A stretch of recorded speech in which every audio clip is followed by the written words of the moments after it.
Good evening, New York City and my listeners around the world. This is your host, Elizabeth Tripp. It's a Wednesday evening, 7 p.m. Eastern Standard Time.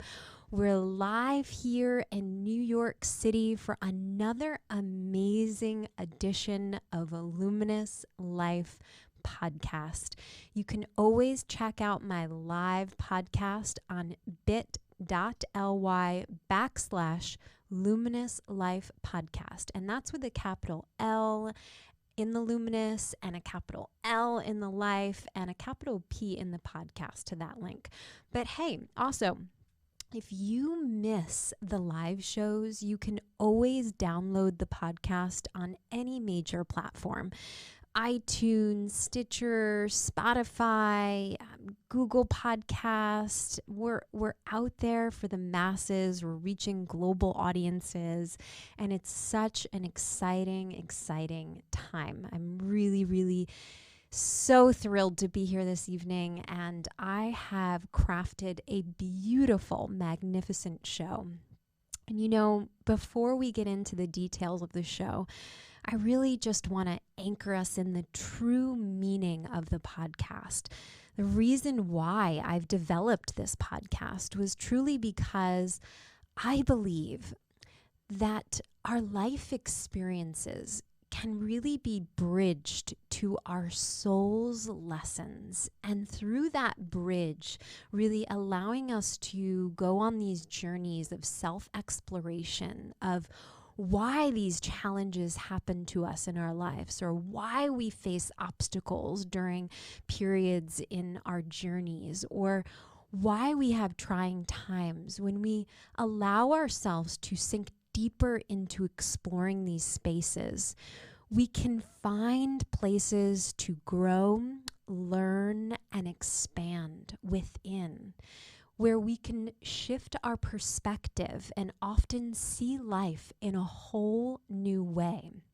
Luminous Life is really crafted to invite the wisdom of the universe into the show, to allow us to see our life in a completely new and different way, to really look at these challenges as gateways and access points to evolve and expand into the self that we've always wanted to be. It's an activation of your journey back to your most true and authentic you. And I hope really, truly along the way that you begin to discover your own true connection to Source, the universe, this energy greater than ourselves that guides us every way of our journey. And you know, so funny, I've had a really incredible week when I mentioned that, this energy that guides us, that's often greater than ourselves on our journey.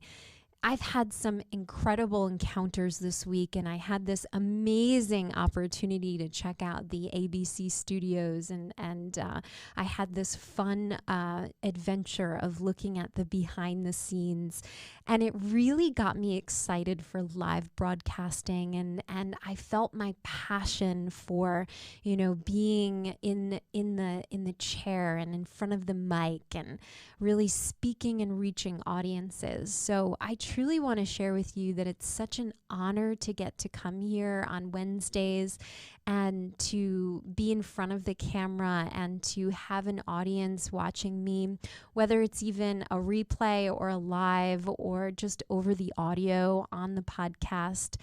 It's really a dream come true for me and something that I feel really passionate about. So I want to thank you all for tuning in and carving away this time to go on this extraordinary journey to really uncover this bright, illuminating life within, right? This life and this light. That's why it's called Luminous Life Podcast, because as we look at these struggles, as we look at these challenges, we often see that as a result, we can find meaning, and we can find expansion and often see endings as new beginnings. And that's exactly what we're going to be talking about tonight. It's so interesting because it's the first week of September. And as many of you journey into September, it's those reminiscing feelings of the ending of summer, right? And the beginning of something new. We're heading into a new season weather-wise, right? The fall and the crisp air and the leaves will be changing, and probably within 4 to 6 weeks of, from today. So right at the cusp of some major transformations, and we're really ending the chapter of summer and beginning a new chapter of fall. The kids are going back to school and things are beginning to transform in our routine.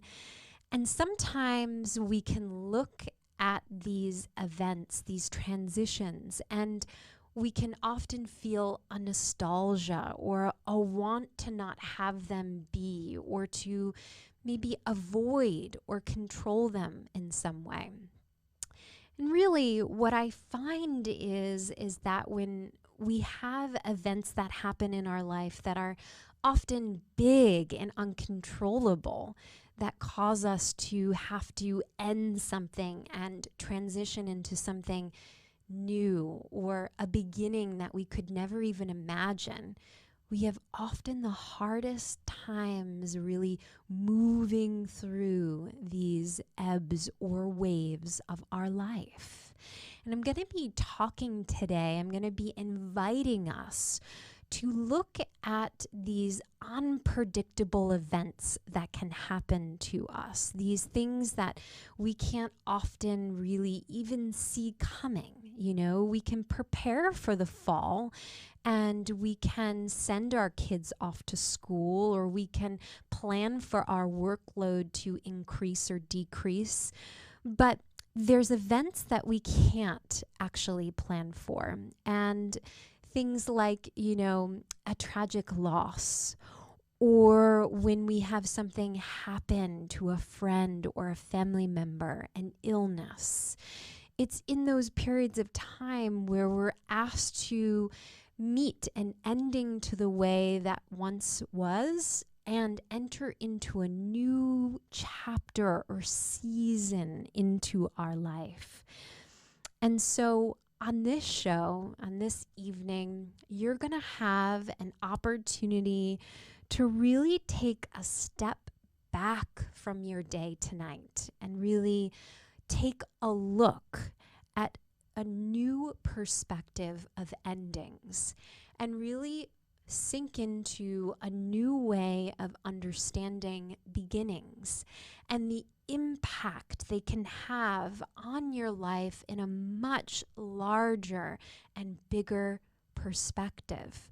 We never really think about these events as a domino effect or a chain reaction to things that happen to us in the future until we've arrived at that destination, and until we can look back and see the power within those endings and the beginnings that we had.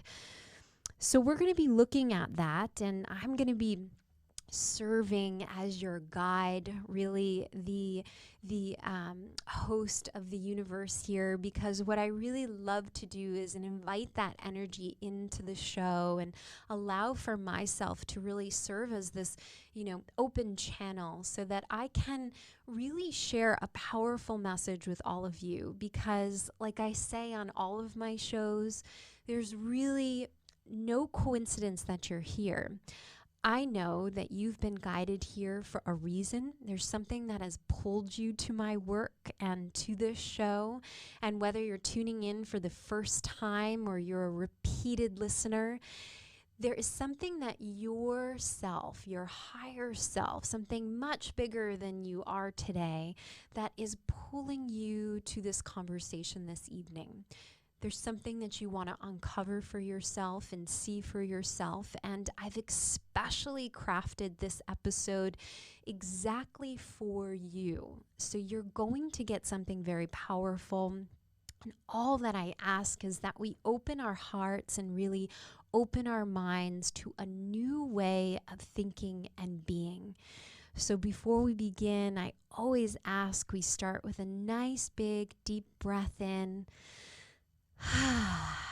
and really let go of the day, let go of any anxieties or worries or things that we've picked up that we may be bringing to the table this evening that may cross wires with what we really need to get for ourselves today. So just taking those moments here with me and letting your body relax, letting your heart open, letting your ears open to the messaging.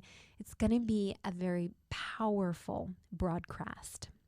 So I forgot one thing before we dive in. I'm just about to go here. I wanted to share with you, I've been getting these amazing reviews on my iTunes for the podcast. And my recent guest, Krista Ziamara, she has a podcast, I'm Awake, Now What? And I want to give a shout out to her because she actually wrote me a really great review. And I wanted to read it for you guys. She said, Luminous Life Podcast is a great place for anyone who's searching for their soul's purpose and a deeper understanding behind our human experiences. Elizabeth is kind and thoughtful, and she really opens up the space for people to share their truth and unique stories. Her inquisitive interviewing style invites both the listener and the guest to explore each topic patiently and with curiosity. Thank you, Krista. I really appreciate that. And one more before we begin tonight is I have Lily Valley, New York. I want to shout this person out. They said the podcast has a transformative point of view. I came across it shortly after a friend of mine was interviewed on the show. I've been listening to other episodes and I find the material eye-opening. There's always at least, if not many, points in the podcast where I say, yeah, that makes sense, but I've never thought about it like that. Good interviews and insights and a nice mix of spirituality and self-development. I highly recommend.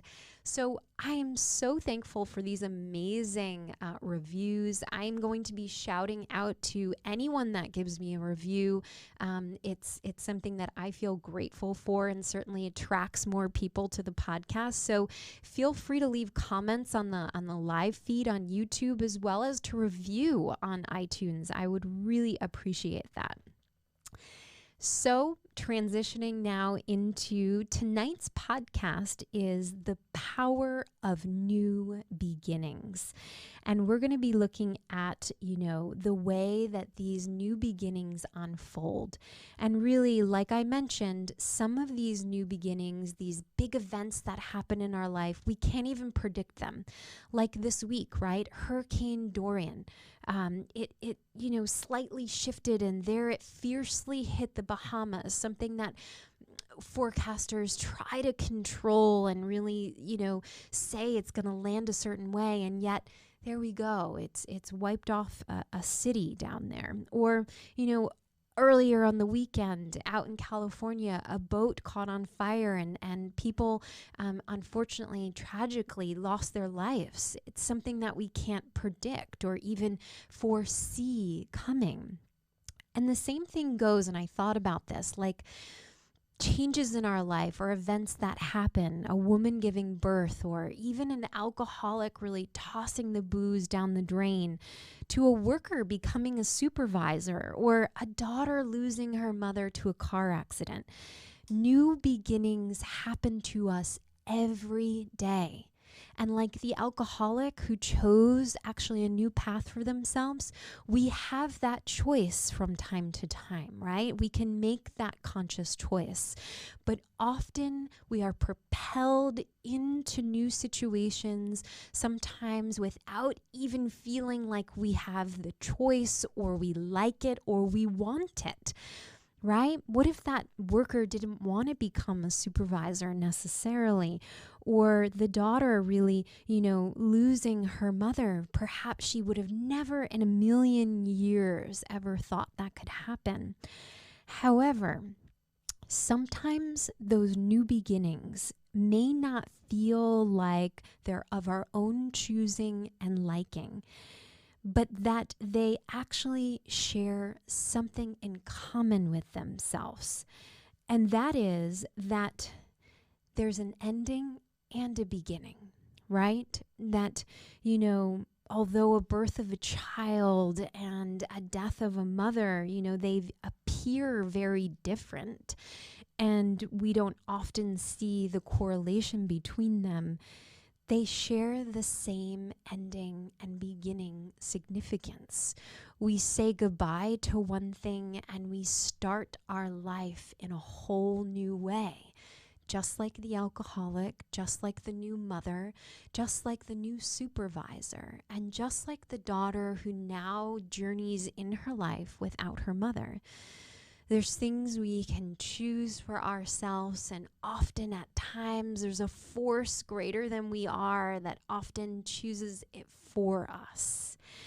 And really, I find after all the years that I've studied human behavior and the mind and the work that I do with people, that it's the times where there's these big events, these things that we can't foresee happening, these transitions in our life, or these seasons that really, fiercely flow in, like a quick transition from fall to winter. Suddenly there's no more leaves on the trees and it's 30 degrees and it's cold and brisk. It's just like that when something happens, when we lose somebody, or we break up with them, or we transition into a new job, or we move to a new space. Sometimes we can't predict how they will impact us. And the way that we often respond to these transitions is to want to, I know from my experience, avoid it, right? We don't want to be in it. We don't want to feel it. We don't want to be a part of it. Or we actually want to control it. We want to really try to make sure that we can manage it in some way. And I know this because I've really been there. In my past, I've had quite a few big events happen in my life that really, quite frankly, I couldn't predict. I had no idea that would happen. And I know that walking through that new door into a new season of my life, it felt challenging for me. And I know how it impacted me. And I know the pain that I carried as a result, and the lack of processing that I did, and the coping skills that I came up with when I wasn't present to the ending and the impact and significance of the power of a new beginning in my life. I used to fight these endings, or really, really try to escape from them. And I know that so many of you out there, also quite similarly to me, are probably doing the same thing. And so tonight, I really want to talk about looking at new beginnings in a completely different way. I want to offer you a new perspective to move through these transitions, to really stand powerfully within yourself, to really see a new doorway into a new season opening up for you, rather than staying chained to the pain or in fear of the circumstance, or really deeply saddened and really hurt. Those are absolutely normal ways to respond to unpredictable life events. But if we stay within them for too long and we create a real chain to the impact, then they actually have a domino effect on the events in our life moving forward, and in sometimes not in the most healthiest ways. So could it be possible that we look at our feelings and perspective around new beginnings, of endings really, of the changing of seasons, and really appreciate what is being offered to us, what the universe is really giving us as a tool to see ourselves in a different way, to expand in a different way, to learn who we truly are, to illuminate the life or the light we have within, rather than stay chained to the past or within darkness of what we've experienced and in sadness of what happened. I know that's what we like to do, and we see it in the news, right? We keep ourselves in and tied to these tragedies, but perhaps there's a new way we can look at why these unpredictable events happen and how they can really transform our lives in ways that we never even knew the day that they happened, years later, right? So the question is for you all tonight is, how do you respond to big and unpredictable events in your life? How do you generally react to them?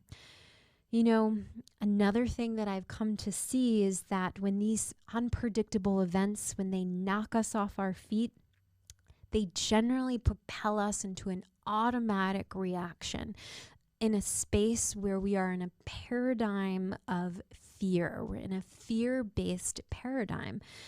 And rightfully so. Like I mentioned, we couldn't control these things happening, you know, the mother or the daughter losing her mother, or, you know, a boyfriend maybe, you know, suddenly out of nowhere breaking up with us, or, you know, maybe a boss, you know, now has just, you know, left the company, or, you know, perhaps someone you knew maybe committed a tragic suicide. I mean, these things happen, or a shooting, you know, so events that we just simply cannot predict. So when we look at these spaces, we often see us reacting in a fear-based paradigm. And fear, yeah, science knows that, you know, in a long time ago, it was used to protect us. And in that fight or flight moments, right, where something was coming to attack us, or it was coming to, you know, really put us in danger. So in these unpredictable events, we get propelled into this fear-based paradigm. You know, this is scary, it's uncertain, I don't know what happened, how am I going to deal with this? And essentially, I've noticed there's two things that we tend to do. And like I mentioned, I've done them too. And that is, we either try to escape, right? We try to escape the experience by numbing ourselves. And for me, it was really food or alcohol, in which only pushed my feelings down. Or we avoid it, right? So something might have unpredictably happened to us, where it was a big life event that really ended something for us, whether that was someone leaving, or it was something that came to an abrupt stop, right? We really then now later on, a skill set we've come up with is we avoid it. We then create a life where we try to keep our pattern very predictable, or we keep it very routine. So we stay within a box that feels safe and comfortable for us. And that would ensure that we wouldn't have to face any unpredictability or really big changes in our life. But the question is then, does it limit our experiences moving forward? And equally, does escaping them actually really help us manage things? Or does it only create a bigger, more messier, chaotic situation in and around us? really, really good questions to ask yourself, and really, really amazing spaces to be in observation with yourself in your daily lives. So what I see is that these two coping skills really have something amazing in common too. And that is that there's this desire to want to contain one's life in a way they felt that could be managed, right? So when something unpredictable happens, we go into a fear-based paradigm where we want to actually try to manage it, to make sure that we can deal with it, and we often do it through escape or avoidance. And really, if you see any other ways in which we deal with unpredictable events, let me know. But that's the way I've seen that often people respond. And it's quite automatic, and they often do it without even conscious awareness. And I even think about it this way, since it's back to school, right? And this is one thing that, we have experienced time and time again. And so we have a sort of preparedness for this time of year, right? We've prepared ourselves for the shift in routine and the changes in our schedules. But think about it like as a little kid going off to school for the first time. So who out there didn't experience some sort of feeling of fears or a fear their first day of school, right? You're going into a new classroom, you're going into a new set of faces, you have a new adult that's going to be basically caring for you. I can't imagine that one person out there could say that they didn't experience at all any fear around that. And that's because, you're really stepping out of an era of security and comfort, hopefully at home, and a new beginning of having to be a responsible little boy or girl, or, now taking on the pressures and demands of school. And so we learn very quickly, how to respond to those fears. We'll come up with little ways to make ourselves feel better at school. And for some, it could be eating, and for some, it could be keeping a routine or organizing things so they know how things are going to exactly work out or be every day.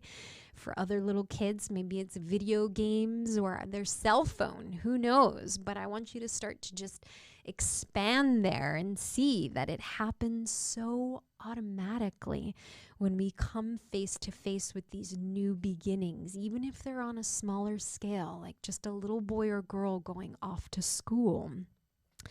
And really, the question is, because I'm here to shift our perspective, I want us to see new beginnings as, powerful opportunities, even if they have endings that can be painful or hurtful, that can we shift our perspective out of these fear-based paradigms, and can we create a new conversation for ourselves that we can perhaps handle anything that comes our way, or that there's opportunity for growth and development and expansion based off of any experience that we have, even if it is a tragedy, because we have no idea how to predict how it will impact our future until we look back maybe years or months from that situation, right? We never know how one experience can change our entire life. And that why would we, like all of us in circumstances, categorize, things that we can't control or events that happen to us necessarily as tragic or terrible or sad and painful? Why label them in that way when we could open ourselves up into a new space of understanding them, into a new way of seeing them, and for seeing how the universe puts us into these places or circumstances or events for really something greater than we can often understand in the midst of them. right? So instead of looking at them as terrible or awful, can we open ourselves up tonight to be able to see that there's a deeper meaning often to these events and obstacles and challenges that we really as a global community face on an everyday basis? And the second thing I want to bring to the table is when we try to really control or, escape some of the fates that we have, are we really managing it, or are we creating more chaos within ourselves and pushing down our own feelings and reactions and responses and not letting ourselves truly, really process and let go and create then more space and freedoms from the situation? Remember what I said is we often will chain ourselves to the past and use those events as lenses to look through in our present and future lives. And how useful is that really? Or perhaps how unhealthy that can be for our mindset over time. So what if we shifted out of thinking that endings and into new beginnings or big transitions, what if we shifted out of them for being painful and tragic? Because that's how I know I used to think of them, or difficult or sad. And as a result, really then wanting to control or, avoid them, right? What if we looked at to the root of why these things are happening and where this paradigm of thinking that they're awful and terrible began from? What if we actually went to that space within ourselves and saw where we first began to develop that fear of an unpredictable event happening and how we really react to them then as a result? So I want to share a story with all of you, a story that, truly highlights the beginning of a fear that I had around endings. And I feel that I've met so many people across so many walks of earth that I truly know that this is something many of us share in, a fear of ending or a fear of losing something. And then the resistance that I then had moving forward in my life for new beginnings. And so the seasons of my life as they transitioned, it was at times always seemed more painful or struggle or difficult because of this perception that endings were tragic and endings were sad and endings were difficult, and things that happened that were very, very challenging, that they were something to hide or avoid or not deal with, right? I feel that as a community across the world, we often react in that way, and we don't talk about them the way that we really should, to allow these experiences to be let out from our body and our system and our minds and to be processed and let go of.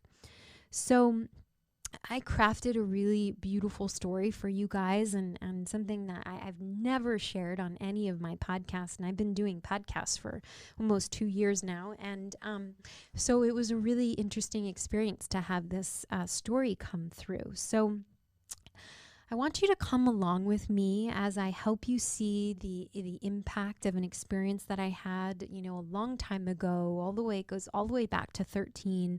I was in middle school, on my well-being and in my mindset, and truly on the unfolding of my entire life. And how interesting is that one ending can start a new beginning and really then impact the rest of your life.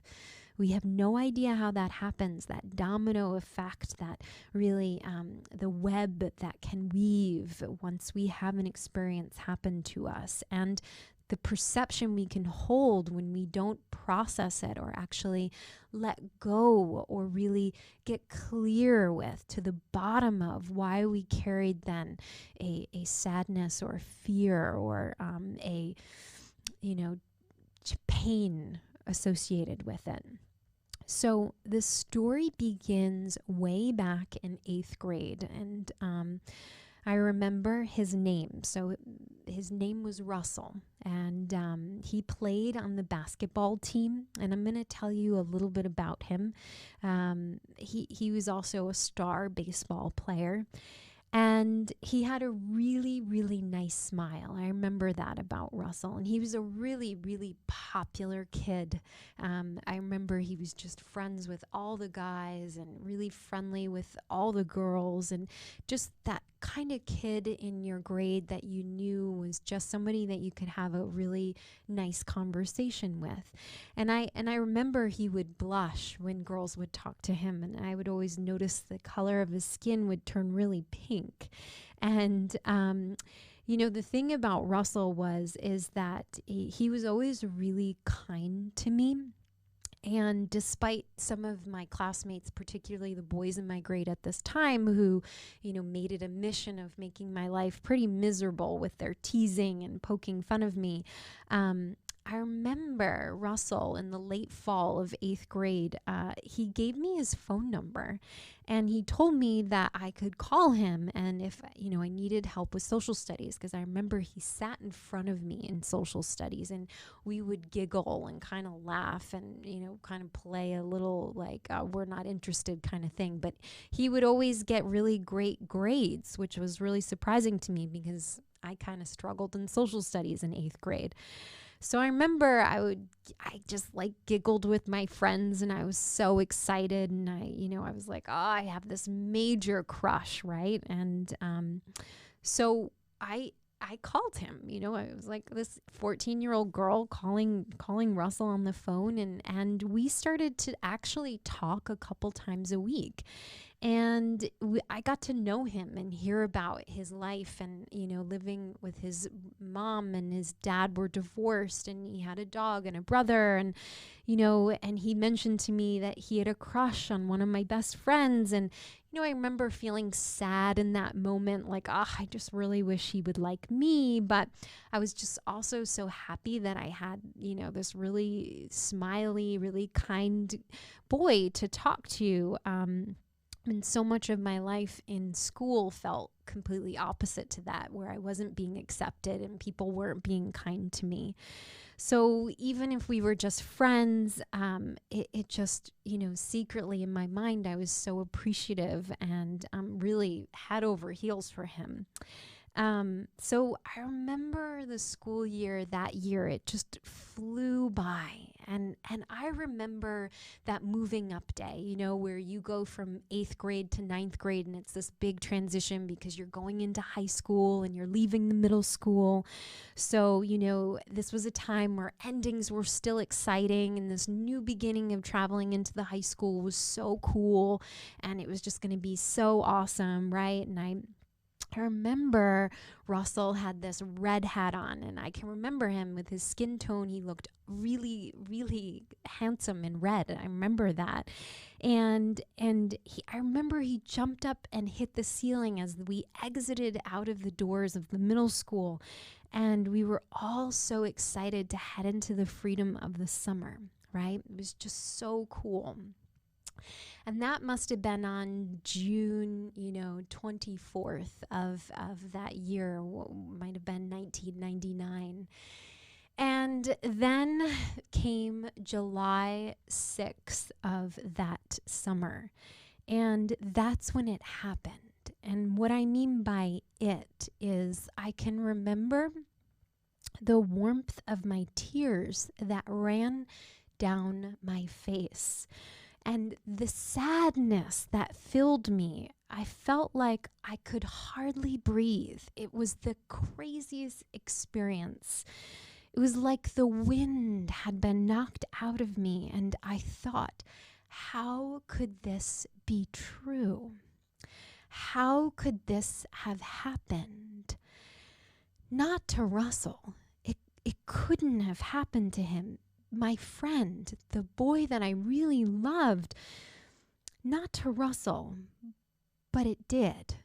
A few hours earlier, I had just gotten off the phone with a friend who had told me that Russell had been in a car accident. on the day before the 4th of July. And unfortunately, he died on impact. And I remember my heart sank, my chest hurt. I can even remember the pain, feeling it right now as I think about that 14-year-old self. It's incredible. It's moving me right now as I talk. He was gone. He wasn't here. I didn't even get to tell him goodbye. I didn't get to tell him how I felt about him or see him grow up.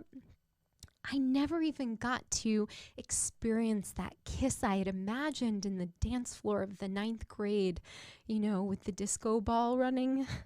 It's a little girl's dream, right? I didn't get to see him become that man that I imagined.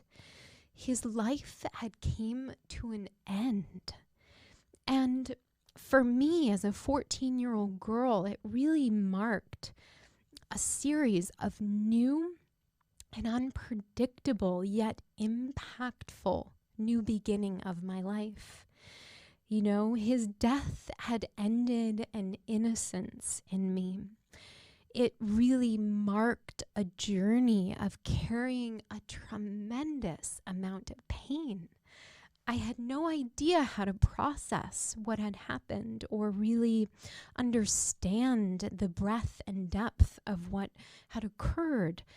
I had no idea how to express it or let it out, and all the feelings of everyone around me, my classmates so stunned and sad, and me being this incredibly empathic and sponge-like kid, I just took it all on.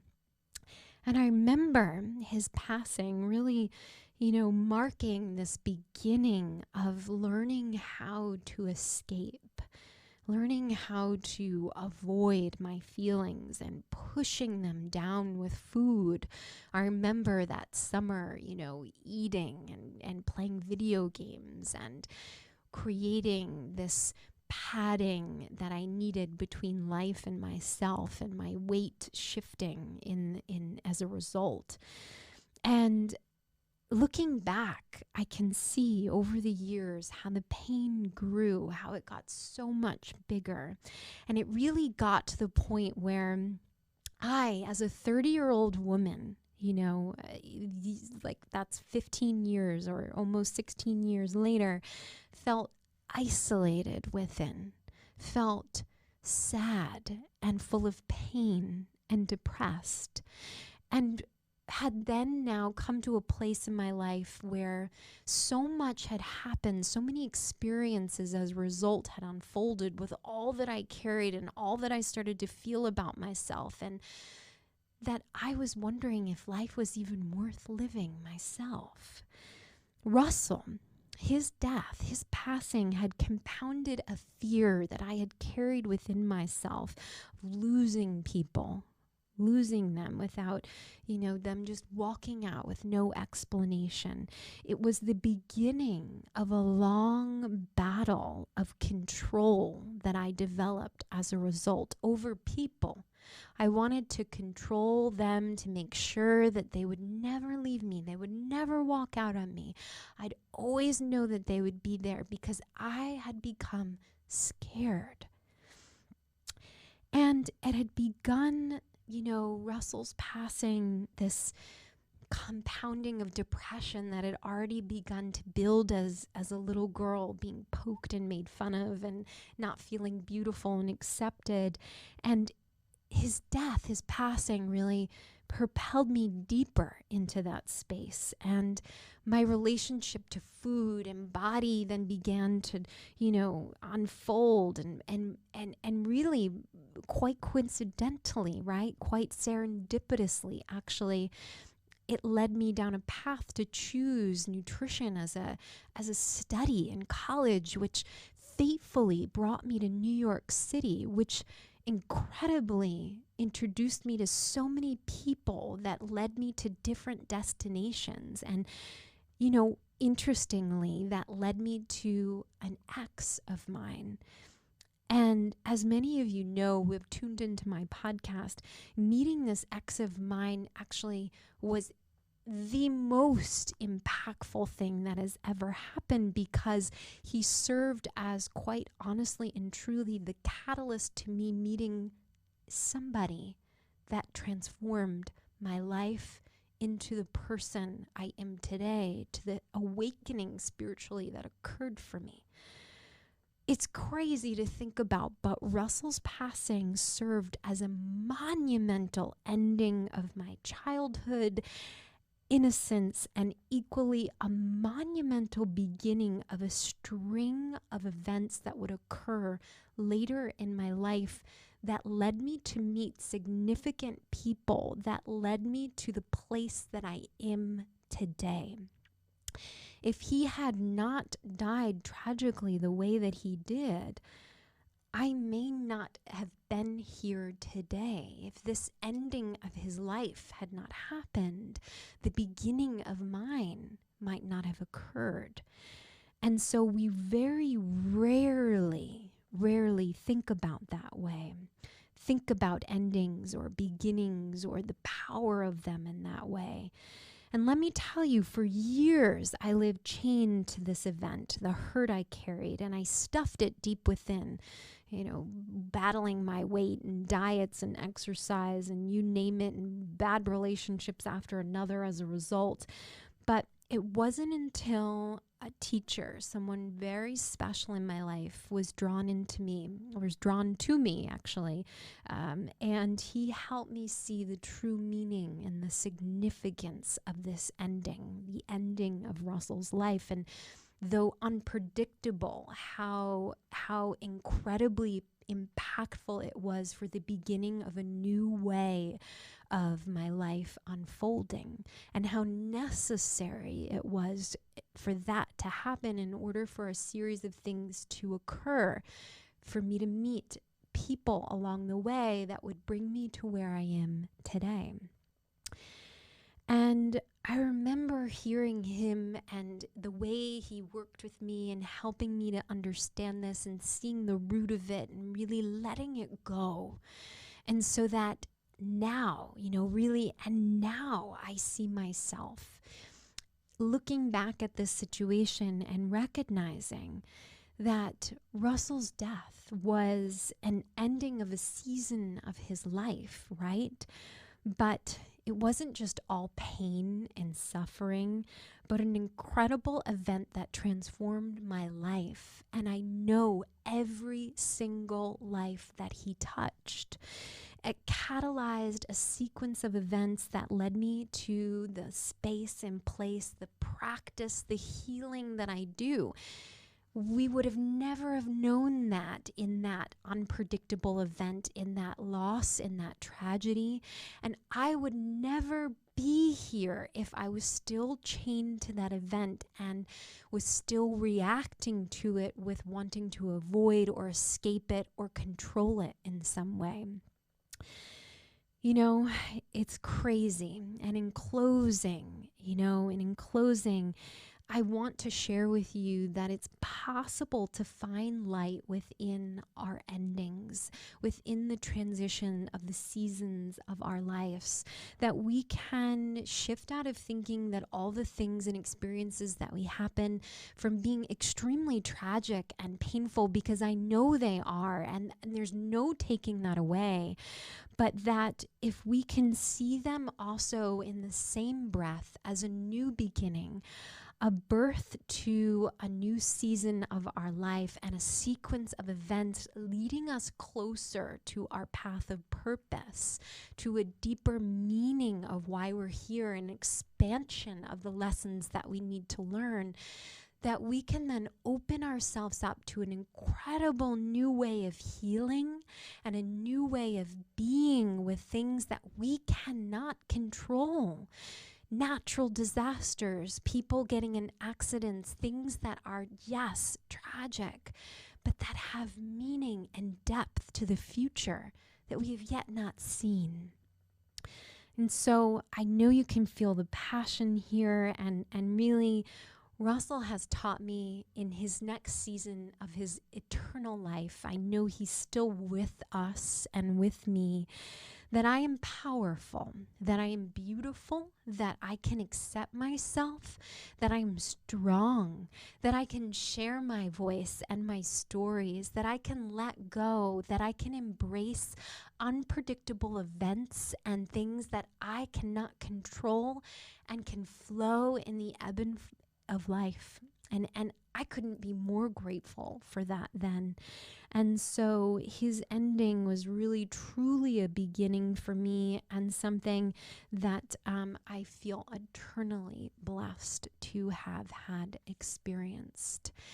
So I want to leave you tonight with thinking about events in your life that have impacted you, that you couldn't have foreseen back then, but that you may still have some chains to or carry some past hurts to. And I want to offer you that if you're ready to actually get to the bottom of this, to get to closure or release of this, then I want you to work with me. Head over to my private practice and really link onto my website. It's nourishthesoul.nyc and get started with working with me.